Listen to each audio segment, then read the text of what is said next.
Tidak lah. Coba kalau Bu Dwi cerita sama saya, harapannya? Saya pengen dapat solusi tentang masalah yang ada di kelas saya. Apa sih masalahnya Bu Dwi? Jadi gini Bu Tuti, ada wali murid ini yang komplain masalah nilai TPS matematika di kelas saya. Dan kemarin kita TPS nilainya kecil. Kecil? Iya. Berapa nilainya itu? Nilainya itu 30. 30? Apakah hanya anak itu saja yang nilainya 30 Bu Dwi? Yang nilainya 30 itu ada Bu, banyak sih. Itu sekitar 17 orang. 17 orang. Berarti 50% dari muridnya Bu Dwi di bawah KKN ya nilainya? Iya Bu, nilainya di bawah KKN. Apa ini ya Bu penjelasannya saya yang kurang dipahami sama siswa ya, sehingga nilainya di bawah KKN? Apakah untuk nilai hariannya kayak penilaian harian itu juga nilainya di bawah KKN? Iya. Kebanyakan seperti itu Bu, di bawah 70 gitu karena KKN kita dulu. Jadi banyak seperti itu. Berarti meskipun tidak PTS, kegiatan apa penilaian harian, kegiatan belajar seharian juga di bawah KKN? Iya, masih di bawah KKN. Oh gitu. Saya khawatirnya penjelasannya saya yang kurang dipahami siswa. Apakah Apakah apakah anak-anak itu saja yang nilainya di bawah KKN? iya, anak-anak itu. Ya, kalau menurut Bu Dwi, apa yang menyebabkan mereka itu kok tidak paham materinya Bu Dwi? Kalau hasil observasi saya ya Bu, kemarin mereka kan full daring. Iya. Mungkin berawal dari sana. Karena full daring, jadi mereka pemahaman konsepnya kurang Iya, maksimal. iya. Karena kan di rumah kita tidak bisa memantau langsung gitu. Jadi mungkin itu yang saya rasa kenapa mereka nilainya sampai seperti itu ketika di kelas. Ya. Jadi istilahnya mungkin lost learning ya. Jadi mereka kehilangan ini ya, materi yang sebelumnya mungkin tidak tuntas, kemudian kita kasih materi yang lebih tinggi lagi tingkatannya sehingga mereka tambah tidak paham terhadap materi yang kita sampaikan ya. Iya. Karena kan memang baru kelas 5 ini kita kan alhamdulillah ada tatap muka. Jadi ya itu kita bisa mengetahui tingkat pemahaman siswa ketika sudah sering bertatap muka. Kalau dari analisa dan observasi Bu Dwi itu mereka kurang mampu di bagian mananya sih? Sebenarnya saya bingung ya Bu ini karena ketika saya lihat mereka kemampuannya beda. Jadi satu kelas itu beda-beda pencapaiannya gitu. Jadi saya juga bingung ini solusinya seperti apa ya gitu. Itu yang saya sampai sekarang ini pengen dapat solusinya. Terus kalau Bu Dwi sudah menemukan bahwa mereka mempunyai kemampuan yang berbeda, kan memang karakteristik anak-anak beda-beda ya. Ada yang menonjol di bagian perkaliannya, mungkin sudah bisa pembagian, yang lain bahkan mungkin pengurangan belum bisa. Nah, rencananya Bu Dwi seperti apa? Saya itu rencananya Bu mau memberikan penjelasan, tapi sesuai dengan kemampuan mereka. Seperti itu. Jadi misalnya yang kurang paham perkalian perkalian misalnya, saya terapkan perkaliannya. Yang kurang paham di pembagiannya atau pengurangannya, kayaknya memang ada anak yang menyimpan pun masih salah bisa, ya. Mungkin ya itu lossnya dari kemarin-kemarin itu. Jadi kurang maksimal akhirnya ketika tatap muka. Terus selama ini Bu Dwi menyampaikan materinya itu seperti apa? Disamakan semua? Misalkan kemarin kan kita materi pecahan ya, materi pecahan itu mereka sama semua materinya, pecahan tidak penjumlahan pecahan ya, semua penjumlahan pecahan gitu ya. Karena memang kita dikejar target dan tuntutan kurikulum. Ya itu, saya juga bingung kalau misalnya saya beda membedakan Bu, sedangkan saya harus menyelesaikan materi di kelas 5 gitu kan. Ini kan seharusnya sudah tuntas di sebelumnya gitu ya, sebelumnya gitu. Jadi gimana? Saya juga bingung gitu. Berarti semua tadi materi disampaikan sama merata ya, tanpa membedakan bahwa mereka belum mampu di bagian perkalian, belum mampu di bagian pembagiannya. Iya, selama ini begitu Bu, karena kan kita sesuai dengan promesnya harus selesai materi itu. Iya. Jadi di kelas saya menuntaskan materi yang ada di kelas. Gitu. Nah untuk anak-anak yang kurang paham ini, memang agak lama penjelasannya karena mereka masing-masing punya lemahnya masing-masing. Gitu. Kelemahannya yang perkaliannya kurang mahir, kurang terampil, berarti ketika menghitung pecahan mereka juga ini, apalagi dengan pecahan yang tidak senilai. Iya. Nah, itu kan perkalian ya, dihadapi dengan perkalian pembagian. Kalau gapit aja itu hanya beberapa yang tahu, kebanyakan kurang terampil. Jadinya waktu atau durasinya ini yang jalan penyelesaian masalahnya. Nah, sebenarnya Bu Dwi itu kan sudah ini ya, sudah mengetahui dari karakter masing-masing anak. Sudah secara tidak langsung kan Bu Dwi sudah melakukan pemetaan ya terhadap kemampuan hitung dasar anak-anak, hitung dasar matematika tersebut. Nah, sebenarnya Bu Dwi ini punya modal untuk melakukan pembelajaran berdiferensiasi. Diferensiasi Bu. Iya, Maksudnya pembelajaran itu? diferensiasi. Jadi pembelajaran diferensiasi itu pembelajaran yang ditekankan kepada kebutuhan murid. Ya, jadi di situ ada pembedaan. Maksudnya kita bukan membeda-bedakan, tapi kita menyampaikan materi secara berbeda sesuai dengan kebutuhan dasar murid. Ada 3 aspek kebutuhan belajar murid. Nah, di kelasnya Bu Dwi ini adalah kebutuhan kesiapan belajar karena masing-masing anak memiliki kesiapan belajar tentang hitung matematika yang berbeda.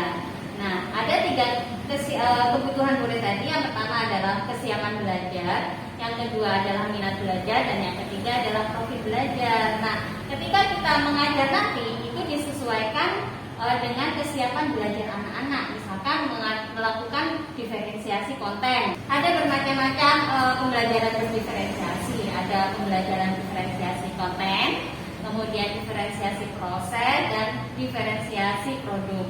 Nah, kalau menurut saya, Bu Dwi melakukan diferensiasi konten.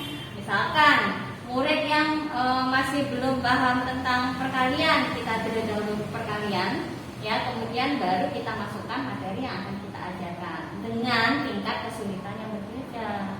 Nah, selain melakukan pembelajaran yang berdiferensiasi, rencananya Bu Dwi nanti selanjutnya seperti apa? Saya itu rencananya mengadakan jam tambahan. Bagus itu. Saya maunya di jam pulang Bu. Tapi ya gitu, ketika jam pulang itu kan anak-anak sudah dari pagi belajar. Ya. Fokusnya apa berkurang. Iya, gitu. sudah tidak konsen ya. Malah nggak konsentrasi sama sekali, Iya, pikiran iya. mau pulang. Nah itu yang apa ya? Yang bikin bingung gitu loh Bu. Iya, Karena iya, kan iya. ini harus kalau tidak diselesaikan. Iya. Untuk ke jenjang selanjutnya. Selanjutnya. Apalagi sekarang sudah kelas 5 ya. Iya, kelas di kelas ini. 5. Nah, kalau misalkan dilaksanakan jam tambahan itu sudah ide bagus ya. Kalau lakukan pulangnya, anak-anak sudah keburu yang mau Sudah pulang kan, capek. apalagi kalau Sudah sudah capek. kelas lain sudah pulang gitu Iya. kan. Mereka pengen main juga, sudah jenuh belajar di Iya. sekolah. Nah, kalau misalkan di waktu pagi, apakah murid-muridnya Bu Dwi itu datangnya pagi juga? Pagi Bu. Mm-mm. Malah saya kalau datang sebelum jam 7 itu sudah banyak. Banyak yang datang. Ada yang tiket. Kecuali yang tiket ya itu sudah banyak yang di luar tiket sudah datang.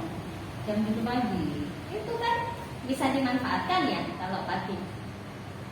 Kita langsung mulai pagi jam tambahan. Kan kita belajar itu mulai aktivitas pembelajaran bel masuk itu kan jam 8 kan? Hmm. Mm-mm. Berarti kan bisa dimanfaatkan itu jeda 1 jam, misalkan anak-anak datangnya jam 7. Kemudian masuk sekolah jam 8. Nah, di antara jam 7 ke 8 kan ada jeda waktu 1 jam, bisa dimanfaatkan dulu itu. Iya, kayaknya bisa diterapkan ya Bu. Iya. Jam tambahan di pagi hari ya. Iya. Ya mungkin fokusnya kepada mungkin yang anak-anak yang masih kurang konsep hitung dasarnya tadi. Iya, tapi kan memang harus ini ya, harus konfirmasi saya. Iya benar.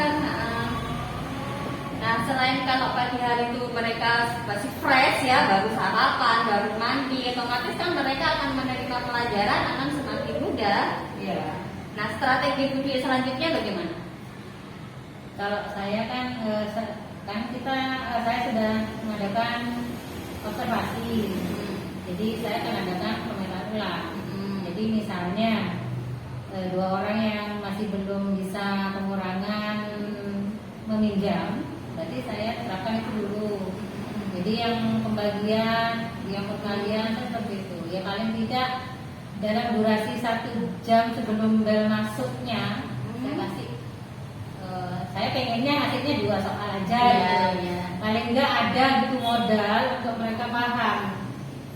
Pengennya setiap hari, setiap ketemu itu ada seperti itu. Jadi perkembangannya bisa saya lihat gitu ya. Targetnya sampai mana gitu. Karena nanti misalnya di ini setelah saya laksanakan misalnya durasi 1 bulan atau apa, kan ada hasilnya. Ya. Hasil itu bisa saya alihkan ke jenjang selanjutnya. Jadi mereka yang akan menekan paling tidak modal awalnya mereka sudah dapat. Ya. Harap itu dalam durasi itu bisa maksimal dan ini gitu loh, tuntas gitu loh, maksudnya saya. Wah, itu bagus Bu Dwi. Nah, misalkan secara setiap hari mereka continue menerima materi pagi hari paling nggak 2 soal lah latihan soal. Ya. Tapi kalau setiap hari otomatis mereka akan sudah terbiasa dan terlatih, lama-lama pasti akan terampil ya untuk menguasai hitung dasar tersebut. Nah, kira-kira kemungkinan dari rencana-rencana Bu Dwi tadi, apakah ada hambatan yang mungkin akan terjadi? Ada pastinya Bu, kan di yang rajin ya mereka yang rajin gitu. Di kelas saya itu ketika Ben ada yang belum datang. Oh, Ada terlambat. yang terlambat. Oh, iya. Padahal rumahnya dekat. Heeh. Nah itu kan juga hambatan Bu. Iya benar-benar. Sedangkan kalau mereka misalnya pagi saya kan bisa berangkat. Nah, kalau terlambat terus, berarti kan target saya untuk anak si A ini berarti kan nggak masih kurang ya. Iya, karena kan kerja sama saya dengan murid saya nggak maksimal. Kemudian dari hambatan yang Bu Dwi sebutkan tadi, antisipasi untuk mengatasi hambatan tersebut bagaimana? Mungkin orang tua ya. Iya, Ya. kuncinya juga Kalau orang saya menerapkan di kelas gitu ya, terus orang tuanya tidak saya informasikan, otomatis mereka bertanya loh, masuknya masuknya kapan? pagi. Kok jam 7 kamu sudah mau berangkat? Iya, benar-benar. Jadi mungkin ya itu hambatan lainnya mungkin orang tua. Sedangkan yang saya ceritakan tadi itu ada yang terlambat itu yang rumahnya dekat. Jadi kan saya harus konfirmasi dengan orang tua si anak ini, gitu gimana caranya supaya bisa kooperatif dengan saya, mendukung program saya, dia bisa hadir pagi ke sekolah gitu. Tapi ya itu gimana supaya dukungannya bisa maksimal gitu. Jadi kan ini kan rencana saya. Ide bagus itu Bu Dwi. Terus rencana selanjutnya bagaimana? Ya itu karena ini kan di kelas, masalahnya di kelas saya, ya. Karena saya di lingkungan pendidikan ini ada yang lebih tinggi gitu ya. Saya rencana mau menemui kepala sekolah, mau mengajukan ini usulan saya ini gitu. Jadi biar ada istilahnya ada penguatnya ya Bu. Nah, saya jalan di kelas, saya bisa dapat dukungan dari orang tua, sekolah pun tahu saya mengadakan itu gitu ya. Karena kalau misalnya saya tidak ada izin dari kepala sekolah, nanti loh ini kok kelas 5A kok jam Masuknya sudah pagi. masuk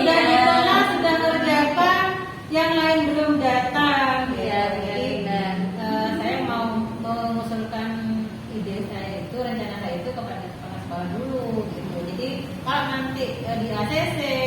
Nah, saya langsung bisa menginformasikan kepada wali murid saya. Jadi kalau di kelas saya ada seperti ini. Gitu. Benar ya Bu Dwi. Nah, tadi kan Bu Dwi sudah membuat pemetaan capaian target yang harus dicapai dari masing-masing murid yang bermasalah tersebut. Kira-kira kapan targetnya Bu Dwi itu dapat terrealisasi atau mencapai target tersebut? Saya pengennya sebelum PAT Bu, karena kan ini saya sudah di bulan Maret terakhir. Tinggal April, Mei, Juni, insya Allah mereka sudah PAT. Jadi durasi saya punya waktu 2 bulan untuk menuntaskan itu.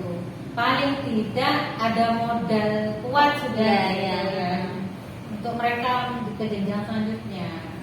Jadi sebelum PAT mereka sudah adalah target yang sudah tercapai dari perjuangan mereka. Ada targetnya. Jadi istilahnya apa ya? Gak terlalu parah nanti, karena ini matematikanya pelajaran inti gitu ya Bu, matematika gitu ya, sehari-hari kita pakai matematika gitu. Kalau konsep dasar tak kuat, otomatis memahami materi yang lebih tinggi pun akan kesulitan. Itu karena ini bisa diaplikasikan ke kehidupan sehari-hari ya, perkalian kayak gitu, tambahan kurangan yang orang nggak paham ya. SD-nya ini gimana ya nih? Kena juga nanti ke gurunya. Nah, dari target yang sudah ditentukan Bu Dwi tadi, komitmen apa yang Bu Dwi akan lakukan? Mungkin nanti saya ngajukan dulu ya untuk kepala sekolah. Saya mau mengajukan rencana ini kalau saya mau ada jam tambahan khusus untuk pelajaran fisika untuk murid-murid saya. Tapi Ya, saya bisa minta tolong. ke saya Iya, bisa minta tolong Bu Tuti. dengan senang hati. Insya Allah nanti akan saya bantu dengan sekuat tenaga kalau saya bisa membantu. Ya, jadi kalau ada apa, kalau sharing gini kayaknya enak gitu. Iya, boleh dengan senang hati. Terus rencananya mulai kapan tuh Bu Dwi? Insya Allah pekan depan. Pekan depan Ya, jadi lebih depan lebih baik. Ya, benar-benar. Ya, bagiannya karena ada sudah dekat. Iya, benar-benar. Apalagi sudah mau memasuki akhir-akhir ini ya. Iya. Dan keren dah Bu Dwi. Saya akan selalu mendukung dan siap membantu untuk mencapai target-target Bu Dwi tadi. Ya, terima kasih banyak Bu Tuti. Ya, terima kasih ya.